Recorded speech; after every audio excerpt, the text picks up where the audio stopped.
Welcome to the Mike Litton Experience Podcast. Mike has over 31 years experience in real estate, finance, and investing. He's passionate about being a father, a teacher, a realtor, an investor, and a leader. Everyone has a story, and our passion is to help them tell it. And now, introducing the host of the Mike Litton Experience, Mike Litton.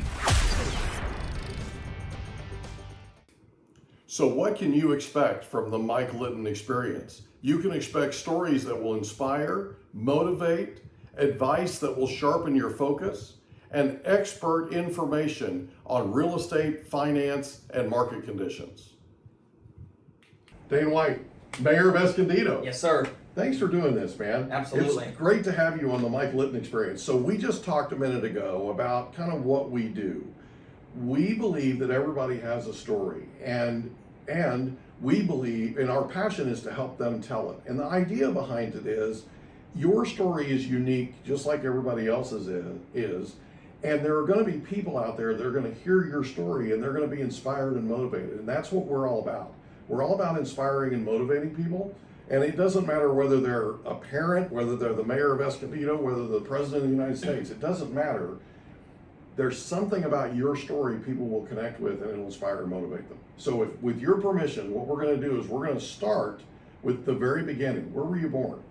I was born right here in Escondido. Well, that's actually the one piece of this whole puzzle that's missing. I wasn't born at Palomar Hospital in Escondido. Okay. I was actually born in Poway at Palmerado. Okay. But I'm from Escondido. I'm fifth generation. Family moved here in late 1800s. Oh, that's cool. And most of us are still here. My mom moved out to Lake Elsinore a while back, and then during COVID, I have two siblings that couldn't take the COVID restrictions anymore and moved to South Carolina. Yeah. But other than that, virtually everybody's still here. That's wild. So you grew up in Escondido? For the most part. Okay. I did, yeah. Went to private school, Light and Life Christian school here in town, up until 7th grade, and then went to the public school system, Escondido High School my freshman year. Okay. I was there for 2 weeks of my sophomore year before I was suspended for stealing Principal Rich Watkins' golf cart. Oh my gosh. He suspended me, and then at the end of my suspension, my parents actually sent me to a boarding school out in Stockton, Missouri. Wow. I was there for 19 months, ran away, made it to Utah, graduated in a town of 1,000 people in Utah, and then I came back to Escondido right around my 21st birthday. So what town in Utah? Penguich. Okay. Never heard of it. Yeah. It's very small. Most people haven't. That's wild, man. My graduating class had like 22 kids in it. Okay. And the most, I think, the thing that stands out to me most from that time is my first day of high school. The principal got on the intercom and said, "Students, if you're going to bring your guns to school, they need to be locked in a gun rack." And I thought, there's an interesting. definitely not San Diego. Yeah, there's an interesting take, huh? Yeah. Wow. Yeah, definitely not California or San Diego. My goodness. So you graduate high school in, give me the name again. Penguich. Penguich, right? Graduate high school in Penguich and then come back to Escondido. Yeah, I was actually, graduated from high school when I was 17. I was arrested a short time after that, sent to juvenile hall, and then from juvenile hall was placed in a foster home, and then stayed in a foster home until I was, almost 19. And from then to 21, basically, in and out of trouble, homelessness, going back and forth from Cedar City to Escondido, Okay. couch surfing, sleeping wherever I could find a spot for a couple years. And then when I came back here, that's when I had ultimately went to rehab, got my act together, and decided to stay. Okay. So when you were growing up, who was the most influential person to you growing up? That's an interesting question. I hate to say it like this, but growing up, I really didn't have anybody that influenced me for good. That's I okay. didn't have any kind of a role model. So it's hard for me to answer that question. I can tell you in my adult life, my father-in-law has definitely had one of the biggest influences on me. Yeah. Okay. That's fair. Yeah. So you graduate high school, you come back here, you sort of bounce back and forth, right? And then you end up permanently here, it sounds like. Yes. Right? And so when you were permanently here, you said something about I know that your story, and I love your story, by the way. I know that part of your story is that you were actually homeless for a while and had some substance abuse issues, that kind of thing. And then went to rehab. Was rehab here? Yeah, it was in Escondido, the North County Inland Regional Recovery Center. Okay. It's on the corner of Ash and Washington, where the 7-Eleven now is. Okay. I think that used to be a City of Escondido utilities building that was there. Okay. And I think they were leasing it to MHS, Mental center. Health Services, Okay. who ran the program.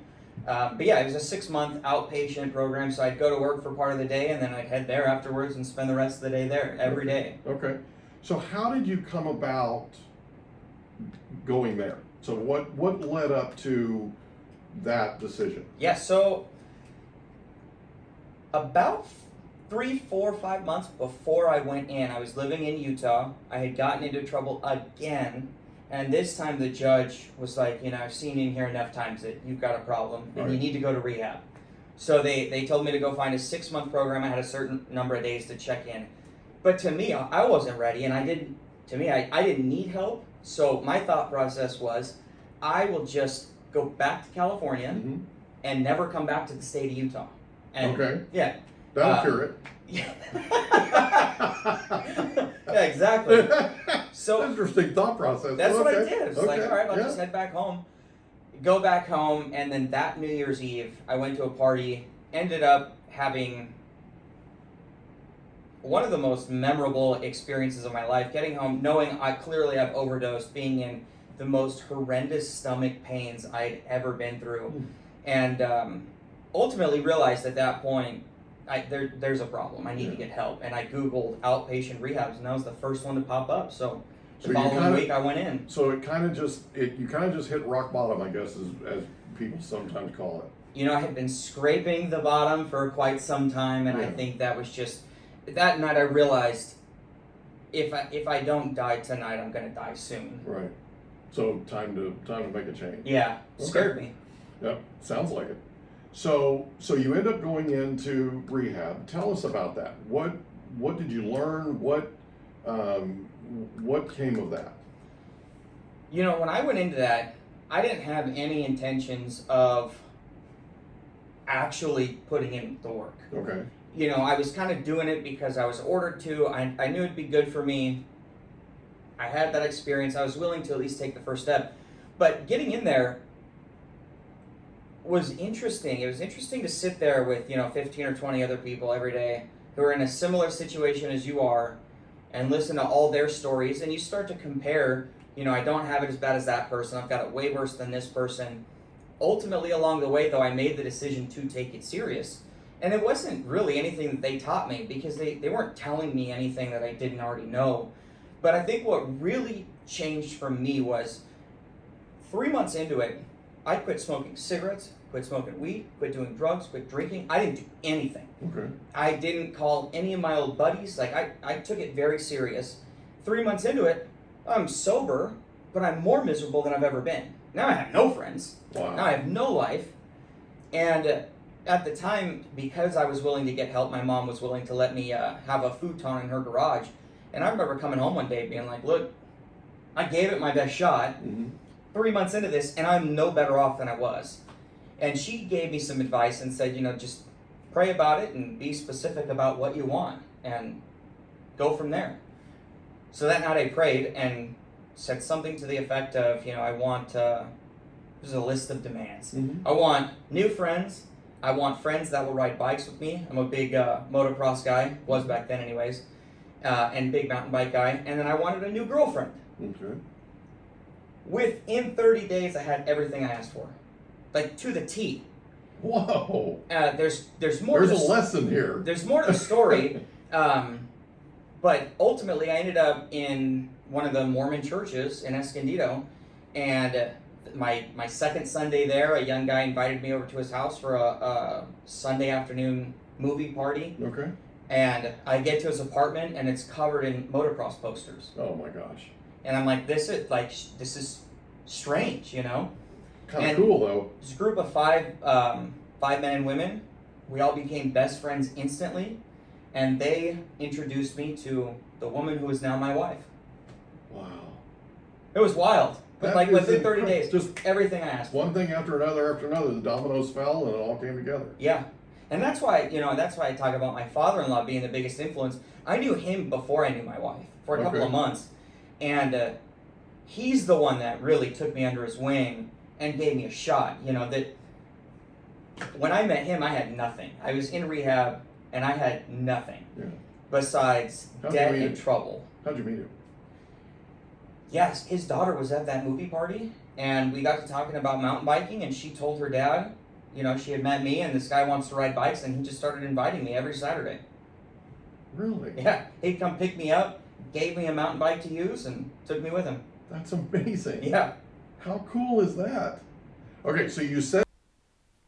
We hope you enjoyed another episode of the Mike Litton Experience. If you did, do us a favor, smash that subscribe button, tell your friends, family, and coworkers about our program, and wherever you get your podcasts, please leave us a rating. It helps us to connect with quality people just like you. And that's a wrap. Another episode of the Mike Litton Experience in the books. Reach out to Mike on Instagram at Litton Realty. Want to meet with Mike? Check out Calendly.com/Rio760.